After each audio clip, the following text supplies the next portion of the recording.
Here we go.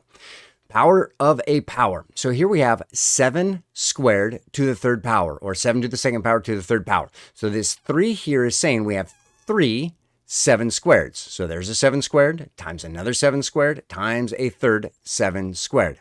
Now each of these is saying we have 2 7s, another 2 7s, and then times a third set of 2 7s. So here we have, for a grand total of 1, 2, 3, 4, 5, 6 7s being multiplied.